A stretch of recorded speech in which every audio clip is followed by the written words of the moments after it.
deuxième bloc, là, c'est qu'on s'adresse vraiment aux autres améliorations là, du programme Genevis. Là, on a parlé des indices. Les indices sont calculés à partir des EPD, mais il y a eu vraiment des changements majeurs là, au niveau de tout le modèle ou le module de calcul des différents EPD. Puis ces changements-là, c'est ce qu'on va venir vous expliquer là, dans le deuxième bloc, là, qui ont été mis en place là, à partir du 4 novembre dernier, qui a été mis en place à partir de cette semaine.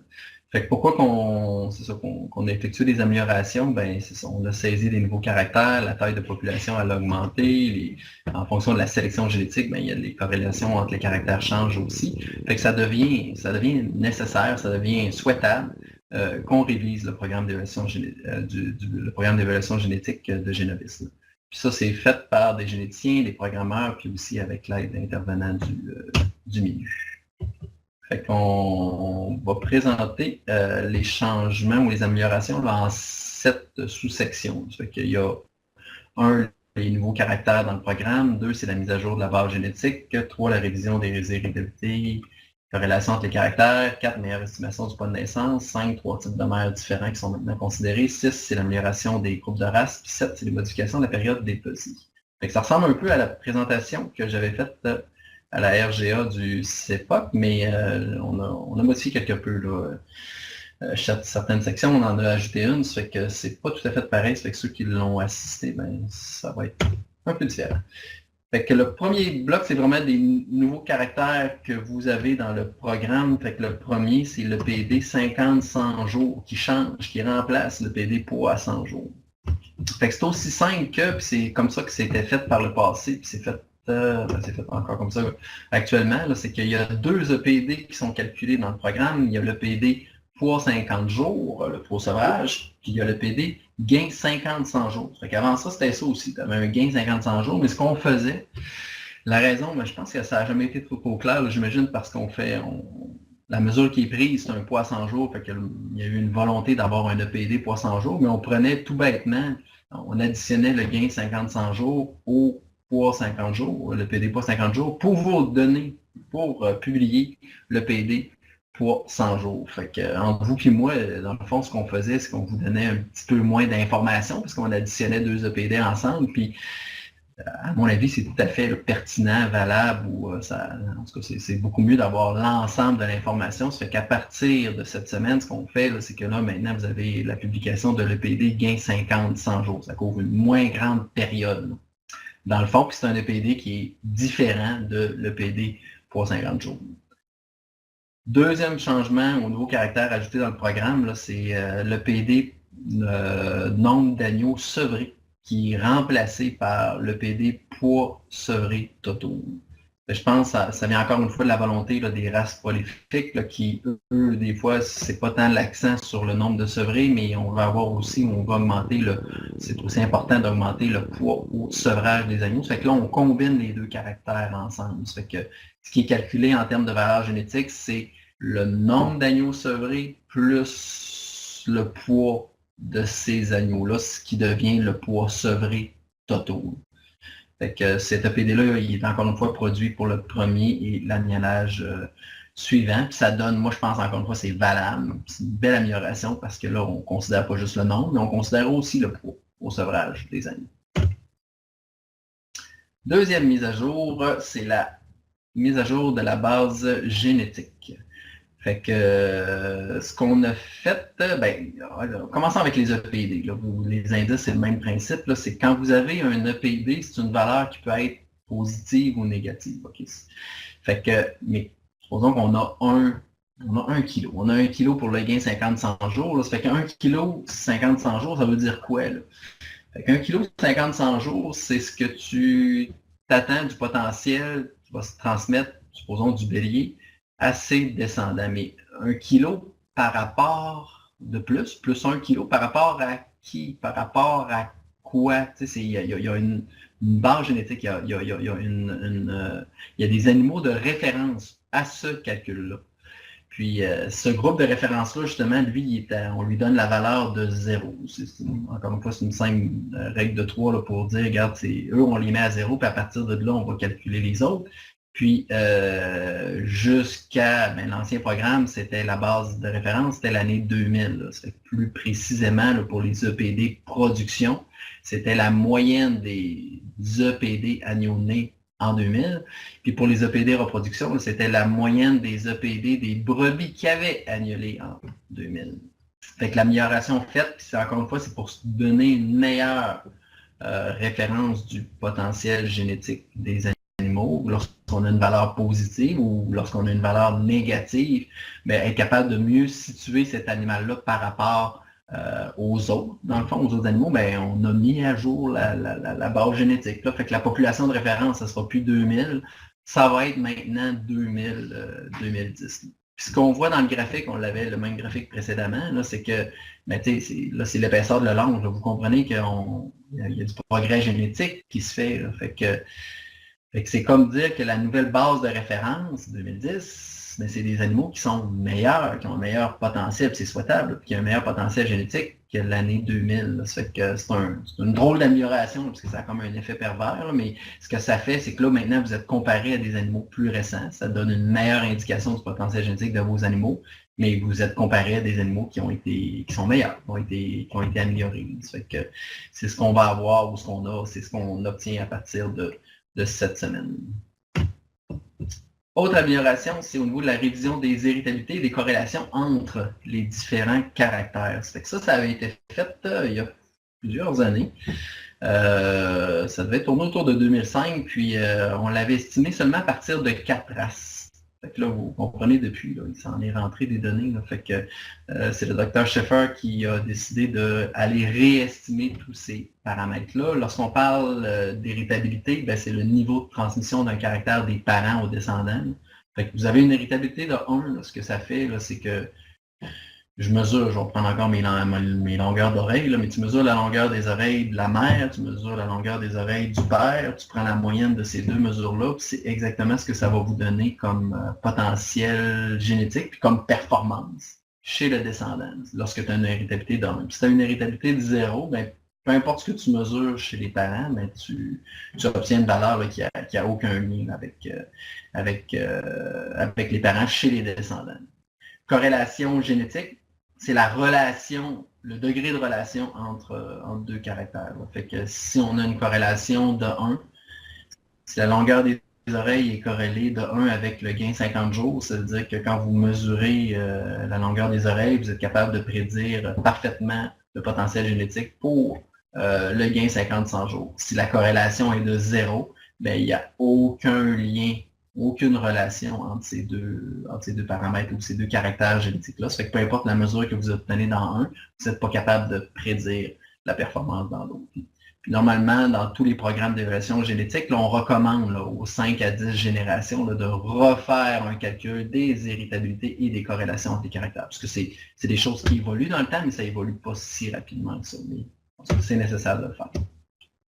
Fait que, à titre indicatif, vous en avez quelques-uns ici, là, des valeurs d'héritabilité et de corrélation. Là, c'est que le premier tableau, là, en haut à gauche, là, on a le poids de naissance direct, gain 50-100 jours, gras, né, premier annulage suivant. Là, puis on a les valeurs qui étaient utilisées par le passé. Puis on a là, une nouvelle valeur qui vont être utilisées à partir de cette semaine. Fait que, principalement ici, là, gras, on passe de 0.71 à 0.41, gain 50-100 jours, poids de naissance direct de 0.55, 0.26, 0.19. Puis nombre de données premier annulage au lieu du 0.3, on est rendu dans le 0.1. Je vous dirais, là, ça va améliorer le programme. C'est beaucoup plus réel, ce type de valeur-là d'héritabilité lorsqu'on regarde la littérature versus ce qu'on avait précédemment.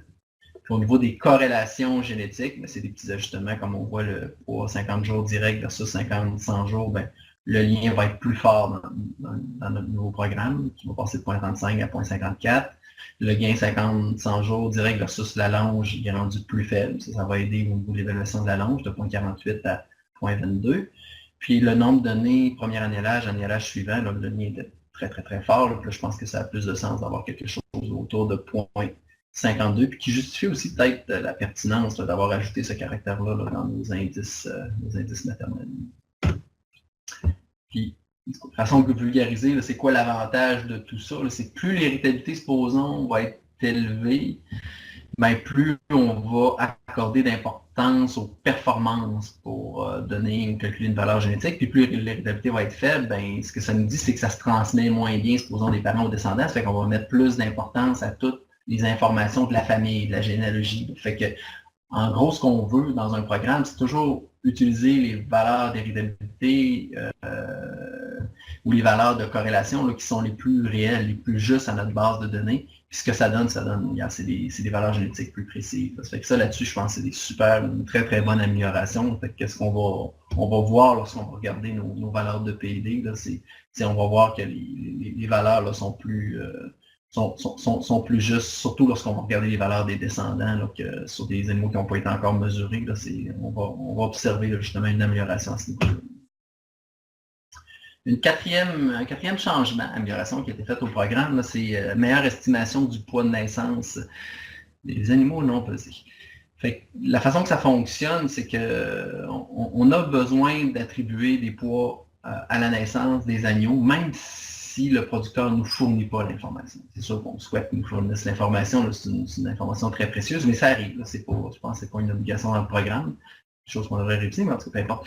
Ce n'est pas une obligation dans le programme, mais si vous ne fournissez pas les poids des agneaux à la naissance, ben, par le passé, ben, on attribuait un 4 kg. C'était principalement là, pour l'évaluation du poids au sevrage. Parce que pour le poids au sevrage, on veut savoir le gain qui s'est fait qu'on veut corriger pour le poids à la naissance, fait qu'on l'avait pas le poids de naissance. On s'est dit, on va mettre 4 kg, là, qui ressemble pas mal à la moyenne de ce qu'on a dans notre base de données.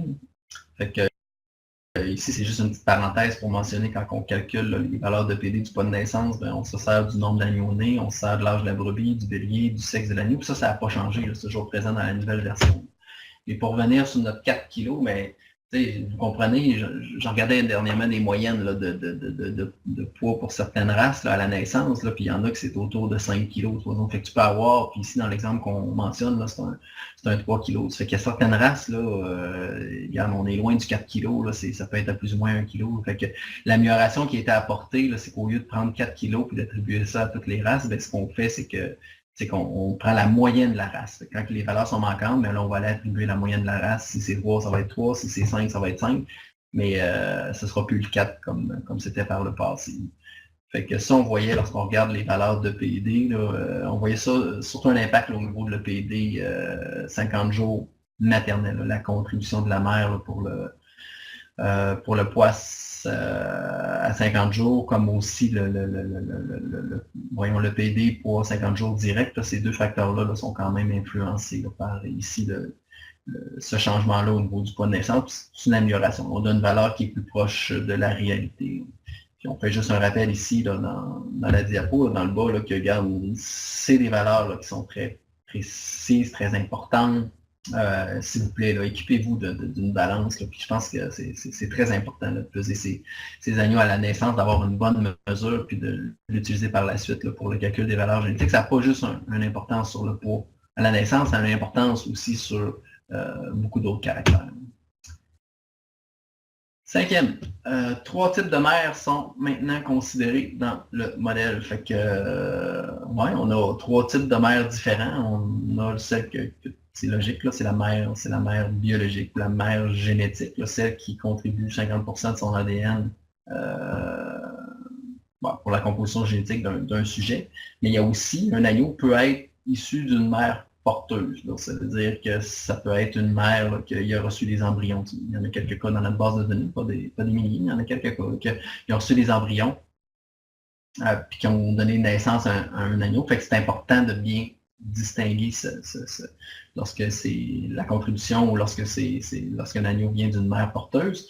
Puis le troisième, c'est la mère nourrice. Surtout pour les caractères comme le poids au sevrage maternel. Fait que c'est ça.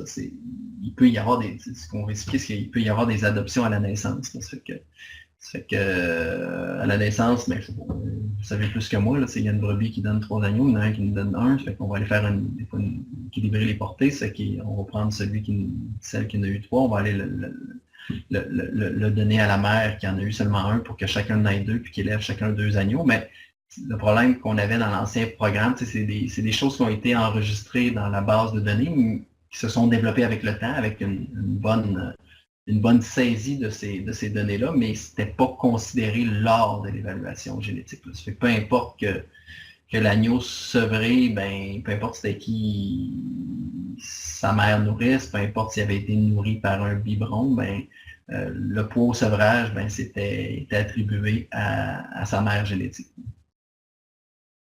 Fait que là, c'est ça. La base de données permet de bien distinguer ces trois types de mères-là. Puis là, l'avoir saisi, l'avoir enregistré pendant plusieurs années, mais ça permet d'apporter justement cette amélioration-là que maintenant, là, on attribue le poids, surtout le poids au sevrage, là, à la bonne brebis. Puis s'il y a une utilisation d'un biberon, ben, le poids au sevrage va pas à la mère génétique ou à la mère biologique.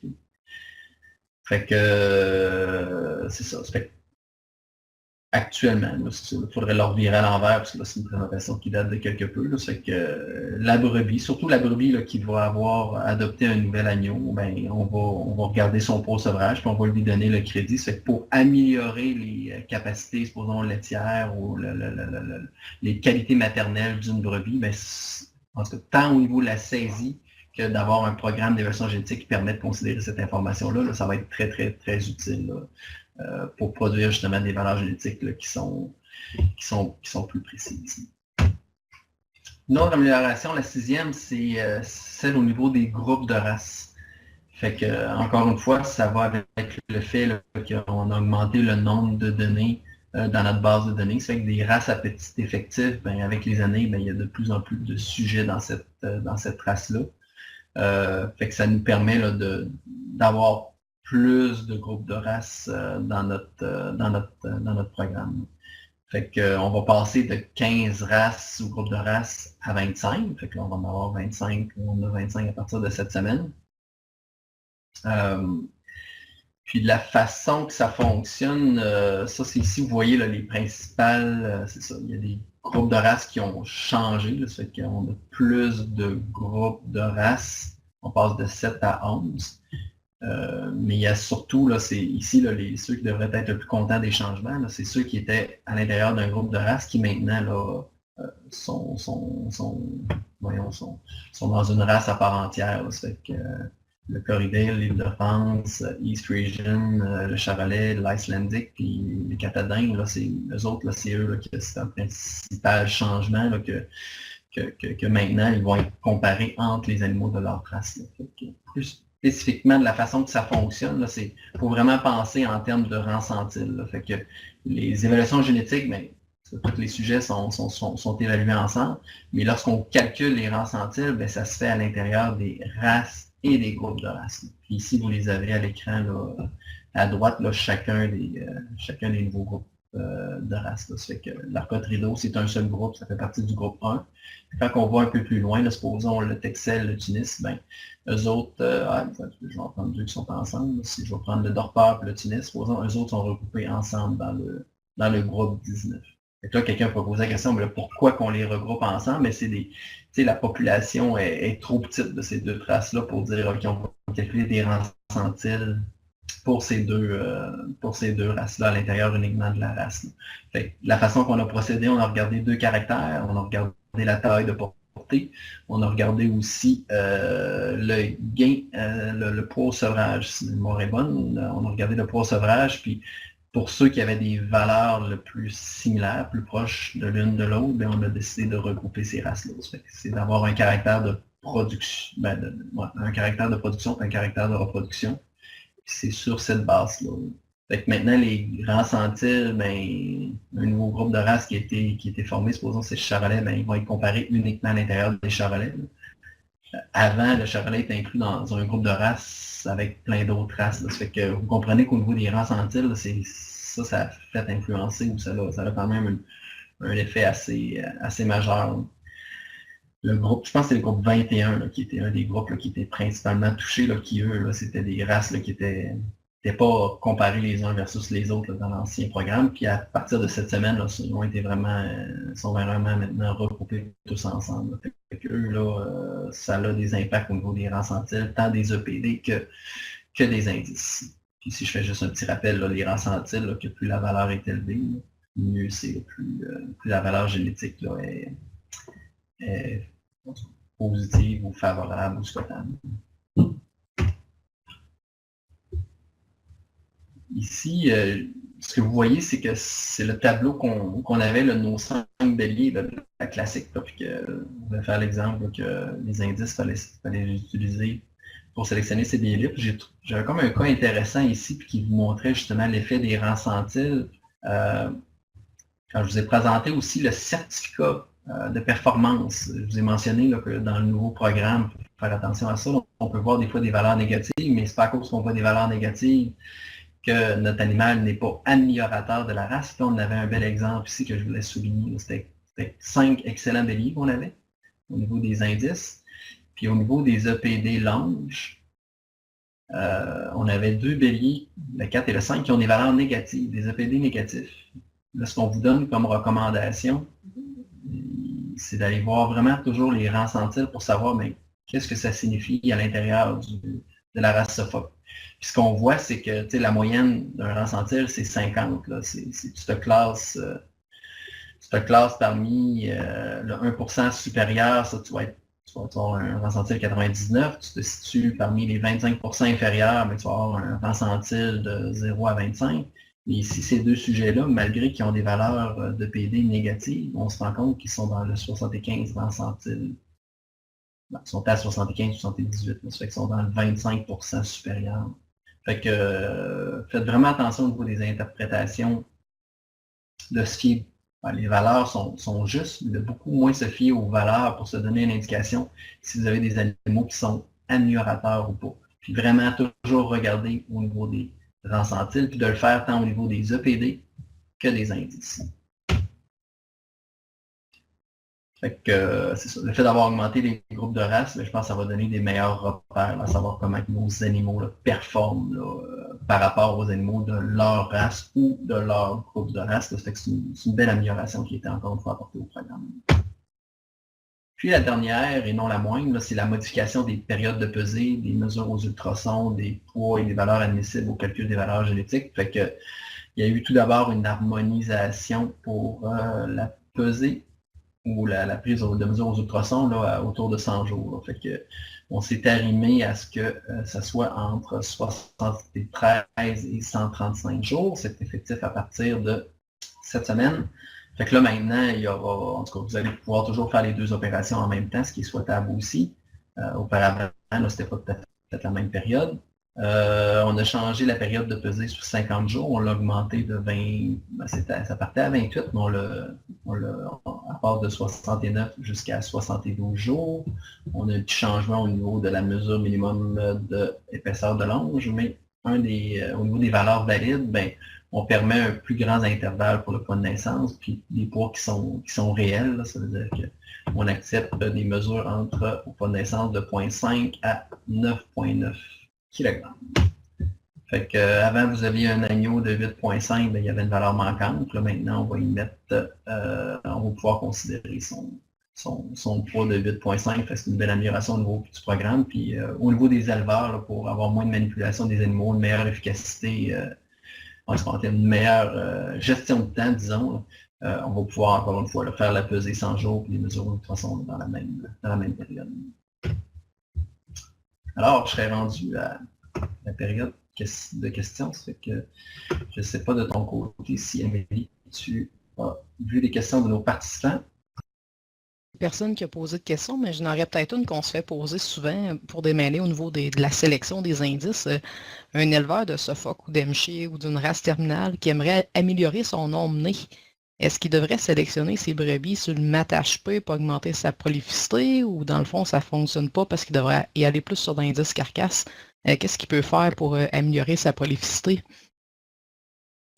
L'indice maternel HP, l'ultrason hausse de prolificité, supposons, là, ça met vraiment pas beaucoup d'emphase sur les caractères paternels. Fait que moi, j'aurais tendance à dire que le programme donne tous les outils aux éleveurs pour atteindre leurs objectifs de sélection. J'aurais tendance à dire d'utiliser l'indice carcasse, il prend des mesures aux ultrasons, ou l'indice gain. Dans ce cas, l'indice carcasse, je pense dans ces races-là, c'est important de prendre des mesures aux ultrasons. Puis après ça, simplement d'aller voir les EPD. D'aller voir les EPD sur les tailles de portée, que ce soit l'EPD nombre donné annulage suivant ou nombre donné premier annulage. Fait que de travailler avec un indice dans un premier temps pour faire une sélection de sujets, puis après ça, regarder au niveau des EPD là, pour, disons, détailler le choix le choix final finalement des animaux sélectionnés.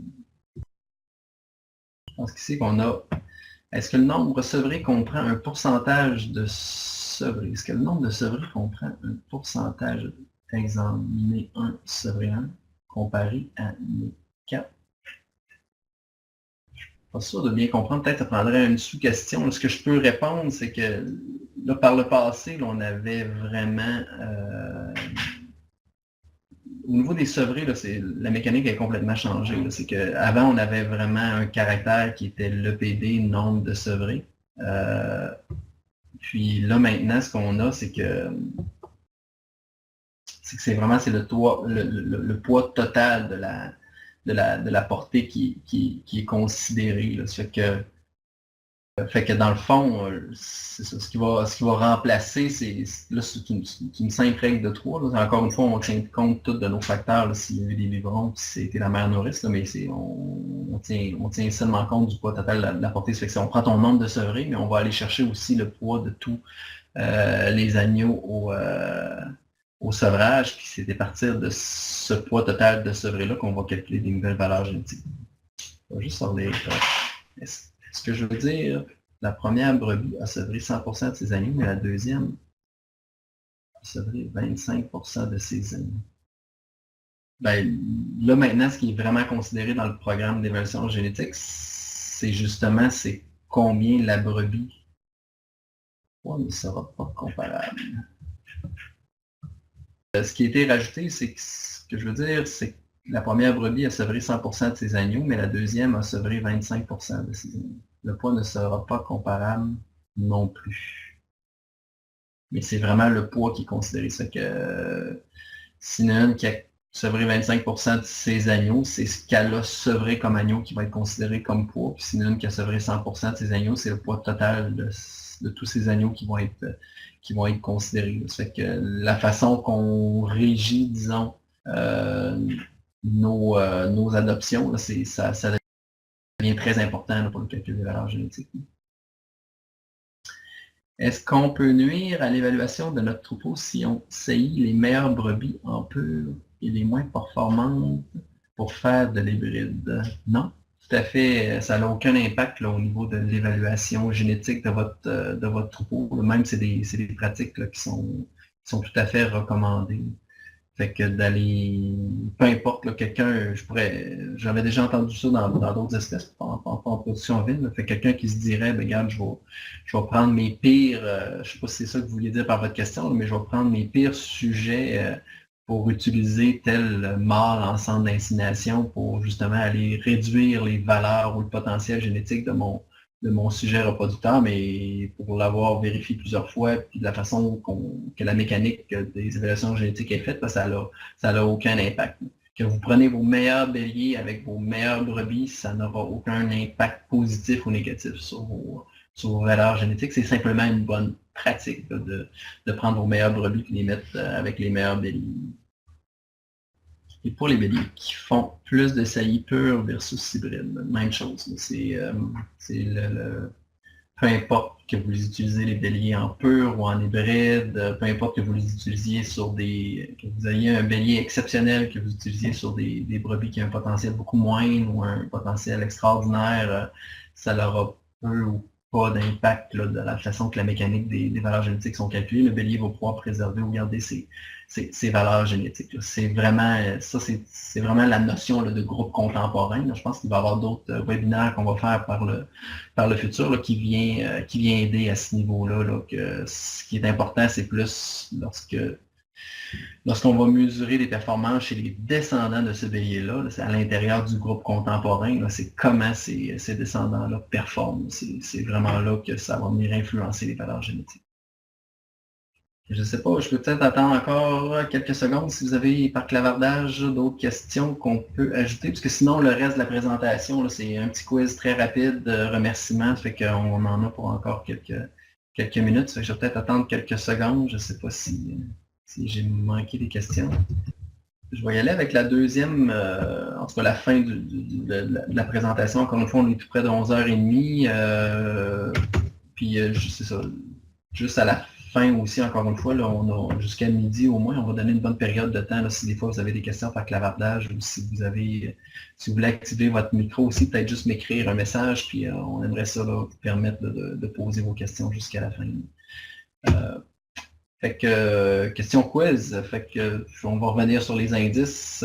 Fait que, quel indice privilégié pour la sélection en race SOFOC si vous avez des mesures aux ultrasons ou si vous n'avez pas de mesures aux ultrasons? Si vous avez accès à la section clavardage puis vous voulez justement répondre à la question, on va vous donner quelques secondes.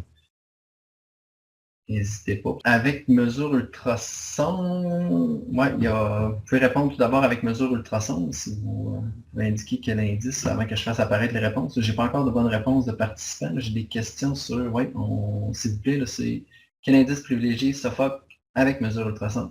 Indice carcasse, on a un certain Israël Michaud qui a donné la bonne réponse. Félicitations. Sans mesure ultrason, ça serait? J'attends vos réponses. On a Valérie qui vient de répondre l'indice game, Maggie aussi, merci beaucoup. Et si on s'en va en narcote rideau, quel indice qu'on devrait privilégier avec mesure ultrason? L'indice, le nom de l'indice, on ne veut pas privilégier.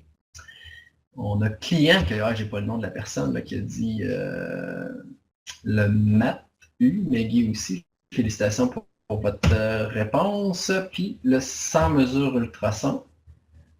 Fait que c'est la fonction. Fait qu'on ne veut pas nécessairement augmenter la prolificité. On a Marie-Ève qui a donné la bonne réponse avec Valérie, avec le maternel. Puis en race Dorset, là, on a un éleveur là, que lui, il souhaite augmenter la prolificité. Fait que, quel indice qu'il devrait utiliser avec mesure ultrason?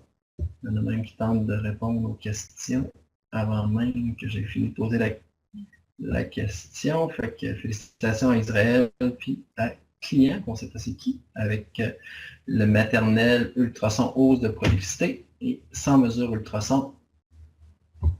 J'imagine. C'est le maternel. C'est client, c'est Karine Fortier, félicitations. Fait que pour les mesures ultrasons, c'est le maternel hausse de prolificité. La question est peut-être un petit tandinet plus difficile, mais pas tant que ça. Quel indice privilégié pour la sélection d'un bélier en terminale? Tous les descendants sont destinés à l'abattoir. Fait que là, je suis un producteur commercial, puis là, j'achète mes F1. Là, je fais pas de femelle de reproduction, puis là, ça me prend le meilleur bélier possible là, pour envoyer tout. Fait que on a Karine qui mentionne le croissance, Valérie qui mentionne le carcasse. Les deux ont raison, tout dépendant si vous prenez des mesures aux ultrasons ou pas. Puis, quel indice de sélection privilégié pour produire des femelles prolifiques? Peu importe la race, ça veut dire que vous avez un client qui vient vous voir et qui dit là, je veux avoir des F1, je veux avoir des femelles pures, mais j'aimerais ça qu'ils soient très, très, très prolifiques. Là. Moi, j'utilise les biberons, je suis capable de faire de l'adoption, puis je vais maximiser, disons, mon objectif, c'est vraiment avoir le plus de petits possible. Fait que, on a Karine et Maggie qui, avec la bonne réponse, c'est la fonction, ça fait qu'on veut regarder des maternelles hausse de prolificité. C'est intéressant ici, la question, parce qu'on l'a choisi, mais ça peut être, je ne sais pas si vous avez compris la subtilité, là, c'est-à-dire je suis un producteur de Romanov, je suis un éleveur, excusez-moi, de Romanov ou d'Arcotte Rideau. Fait que moi, quand je vais faire ma sélection à l'intérieur de mon troupeau, je vais sélectionner sur l'indice maternel parce que là, moi je trouve que j'ai déjà assez de prolificité puis c'est pas un caractère que je veux mettre beaucoup d'emphase. Mais j'ai un client qui arrive et qui me dit ben regarde, moi je veux de la femelle très très très prolifique, que je veux que tu me sortes les plus prolifiques de ton troupeau. peu importe que vous ayez produit des F1, que vous vendez des sujets de race pure, ben, vous êtes mieux d'aller chercher l'indice maternel hausse de prolificité là, pour aller justement aller bien cibler là, ces femelles-là là, qui ont une très, très, très bonne prolificité. Ça fait que c'est vraiment en fonction de la fonction. Puis vous allez voir aussi, là, ce qui est spécial un peu, c'est autant que les éleveurs de rideaux ou de Romana, ou les races très prolifiques, vous allez avoir des très bonnes valeurs génétiques au niveau du maternel hausse de prolificité, parce que vous êtes spécialisé dans ces caractères-là. Puis autant que, supposons, on est les éleveurs de Dorset, des bonnes races maternelles, mais qui n'ont pas mis l'accent sur, mais qui ne sont pas aussi prolifiques que d'autres races, ben, vont avoir des très bons indices, des indices maternels. Fait que pour finir, juste mentionner ou souligner le fait que toute cette démarche-là là, des changements au niveau du programme d'évaluation génétique, des indices, ben, ça a été initié il y a plusieurs années par Robbie Morel, l'équipe génétique, le comité génétique, supposons, du CEPOC, les gens ici à l'interne au CEPOC, Mélanie Rochelle aussi a travaillé très, très fort là, les dernières années là, à faire des ajustements, à faire des validations, à travailler sur la mise en place de ce nouveau programme-là. Puis c'est ça, moi c'est seulement, j'apparais à la fin de la démarche là, pour tout le côté vulgarisation, mais je pense qu'il faut remercier beaucoup ces gens-là qui se sont impliqués là, pour tout. Je pense que c'est des bonnes améliorations. On a vraiment un nouveau programme là, qui est plus performant, qui est plus solide que ce qu'on avait par le passé. Sinon, ben, c'est Larry Sheffer, c'est un chercheur à l'université de Guelph là, qui est à la retraite, là, puis qui a travaillé très fort là, à tout le développement de ces modèles-là. Cheryl Clinton qui a travaillé très fort au niveau du développement des indices de sélection. Delma Kennedy qui s'est aussi beaucoup impliqué tant en financement que réalisation dans les travaux des indices de sélection. Bill qui travaille beaucoup au niveau de Genovis. Fait que ces gens-là, là, c'est vraiment les artisans là, qui ont travaillé à développer le programme d'évaluation génétique. Fait que je pense qu'il faut rendre à César ce qui revient à César. Puis remercier encore une fois aussi les autres comités, les gens qui se sont impliqués là, pour la mise à jour de ce programme-là, de ces indices-là, le comité génétique Genovis National, la Société des éleveurs, OSMA, le CEPOC en général. Fait que, mentionner aussi que le projet a été financé grâce à un fonds du MAPAC, puis une contribution aussi au niveau fédéral.